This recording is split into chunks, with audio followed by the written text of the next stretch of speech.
All right, chat. Just got the entire frame power washed.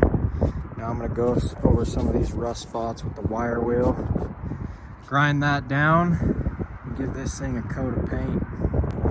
Now I know it's not professional. I know I should take the frame to get sandblasted and powder coated, but quite honestly, I don't have the funds for all that at the moment. And I don't want a project truck that's gonna take 5 years. I just want a nice, reliable tow truck. And what I'm doing will be more than good enough. It'll still look good. It'll still keep clean for a long time. I'm gonna get that going. All right, it's been a couple days. Frame was cleaned and painted. Rear axle pulled. It's junk, chilling right there for now. The roller's axle is pulled with the leaf springs, airbags, all the brake lines are still attached, shocks.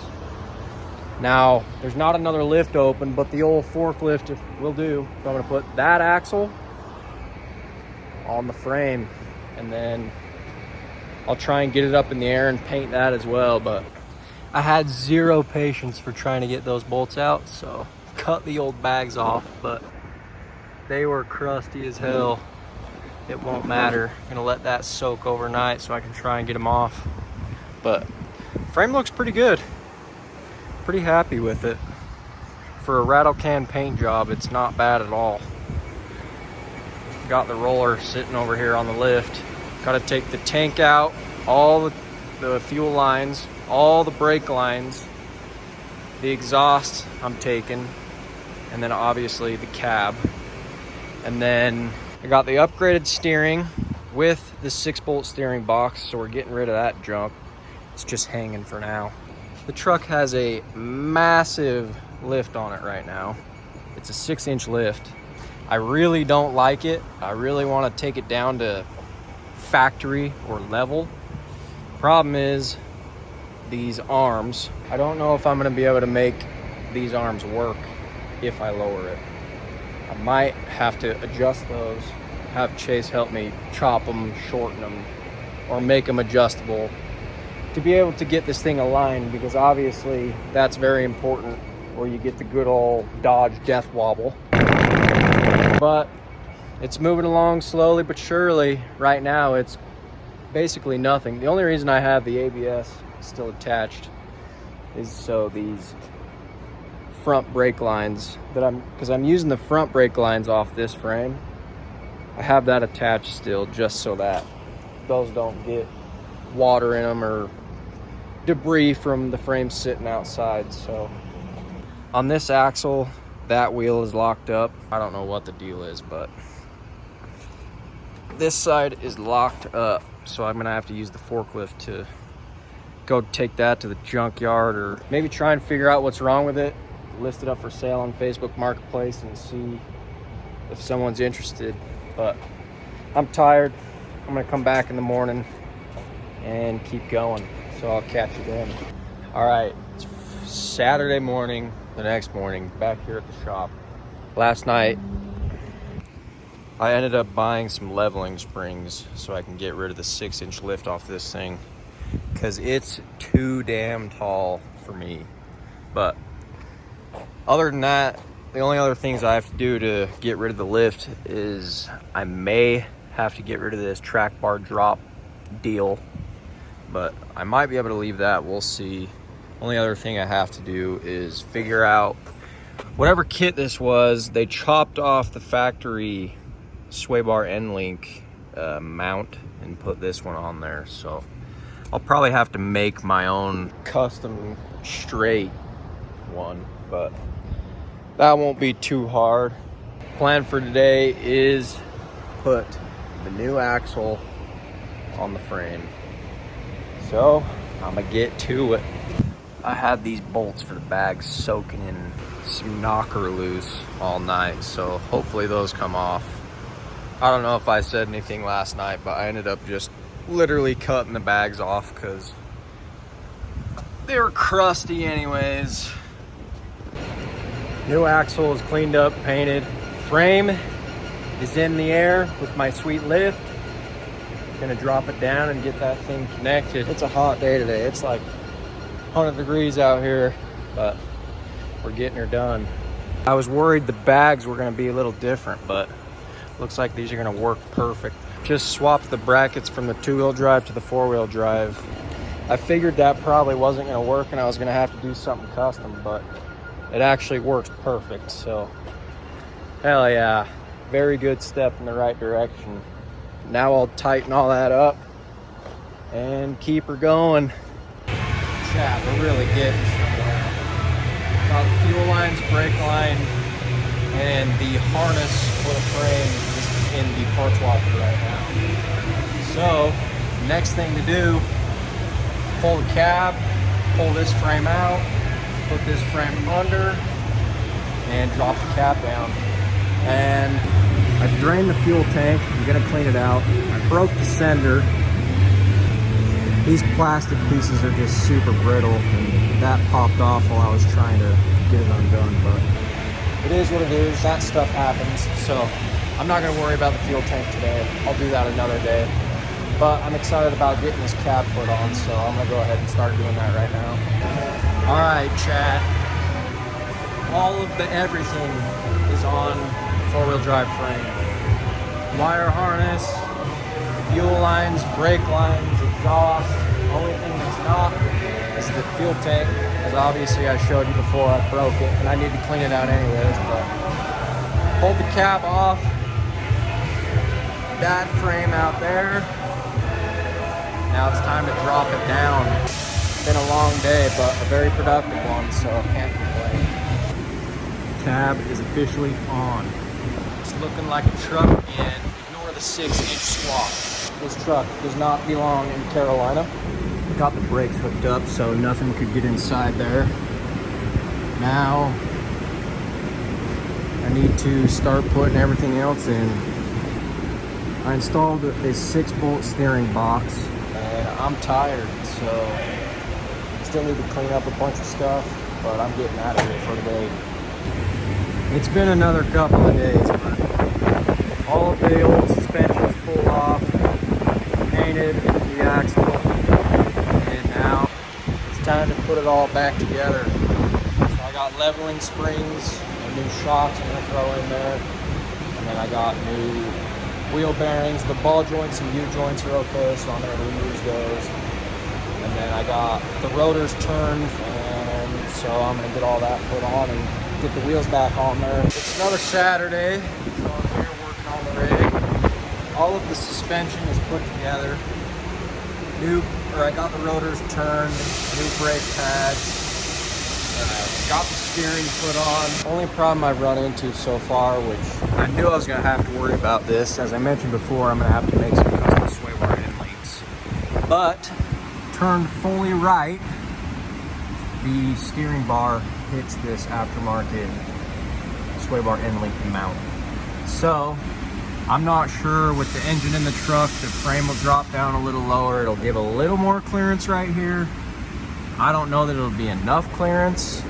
Problem is going from these 6-inch springs down to leveling springs, so they're like 2.5-inch springs. These arms push the front axle so far forward that that's where I'm getting this issue from. And I don't want to shorten those bars unless I absolutely have to. I haven't painted them yet just because I know that I might have to. With the truck in the air, I mean, you can see the axle is lined up pretty centered in the wheel well. However, when the truck's dropped down with all the weight, the axle will go forward 2 inches. About 2 inches, not exactly 2 inches, but I want to get the weight in the engine bay, so I want to get the engine in there. I want to put, obviously, wheels and tires on, and I want to see if I can get full lock turning. I'm hoping to run 33s on this truck and not have it rub at all, so it's kind of one of those things, you just play it by ear. As far as the rear of the truck, this is all done, other than I need to plumb the bags, but that'll be pretty easy. But everything is all put together. This is all done, just needs wheels and tires and a bed. I got the CP3 tested, it tested good. I got new injectors, new reman injectors, and the fuel system will be polished off with this new fuel sender, which is a peace of mind thing anyways, even though the old one, like I showed you guys, I broke this off. It's actually still stuck in the line. I need to get that out. But yeah, I mean, it's coming together. Really, the next things, I'm still waiting on getting the engine back from the machine shop. I got the transmission back from Range Transmissions.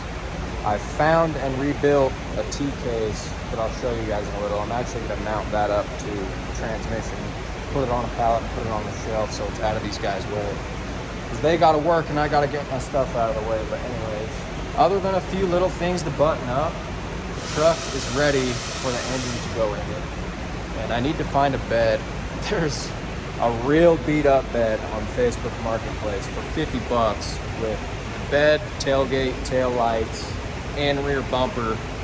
And I'm assuming the mounting hardware, because I need the mounting hardware, but it's all rusted and beat up and it was a work truck.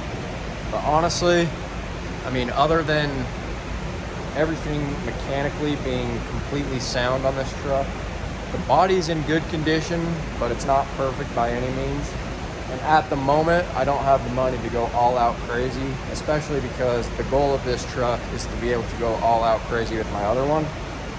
So I need to stop spending money on this thing and take that money I would spend and put that into the actual race truck. So I need to keep reminding myself of that, but as you can tell, I have gone pretty crazy at this point. One of the things I'm debating on is running these wheels. I think with these all polished up, they would be so sick.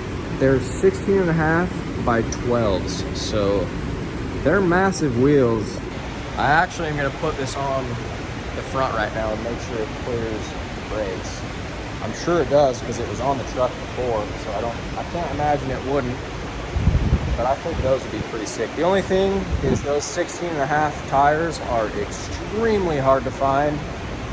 Not that they're extremely hard to find, but they're extremely expensive. Like the same price for those, I could be getting 26 by 16 tires, like crazy.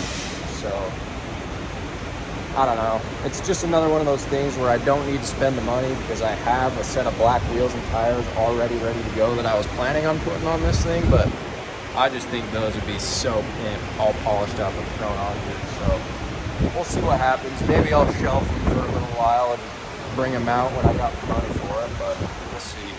But I'm gonna throw it on that side and show you guys what it would look like. Forgot to mention, the other thing I've done is install the four-wheel drive shifter. I still need to figure out some sort of bezel for this because this looks goofy, and I cut the carpet a little weird, or else I could have just made that work. But yeah, this is in, good to go. Only problem I'm running into there is the truck will be stuck in 4 high if I want to use the cup holders, which is a problem. So I need to either custom make a floor bezel here with a couple cup holders and a way to insert this plastic piece into so it'll look better. I don't know what I'm gonna do. I don't know if I can even buy a floor console off like a used truck or something. I don't know, I'm gonna have to look around and see, but for now this will do, because again, this is literally going to be my work truck. So if I can start cutting corners here and there, I need to. The plan from the beginning was to make it a good, reliable truck, and that's what it will be. So I don't need to be going above and beyond. That looks so sick. Imagine those all polished up. Only problem is it wouldn't work unless I ran spacers, because due to them being 16.5s, 17 is the smallest rim you can fit on these while cleaning the brakes. So it just barely won't fit over the braking system. I mean, yeah, it just doesn't want to go on, and it's scraping when you turn. So I could run spacers, or I could probably shave the brakes down. But like I said, I already have wheels for this truck, so I'll shelf those and maybe make them a dirt drag setup thing or a sled pull That would have been sick. All right, I got the rebuilt transfer case bolted up to the new 48RE from Randy's Transmissions. Shout out to them. They've always been extremely helpful with all my projects and always have the stuff I need, along with industrial injection, obviously. I could not do this without their help. They have literally everything you need, from anything fuel to anything turbo to engines.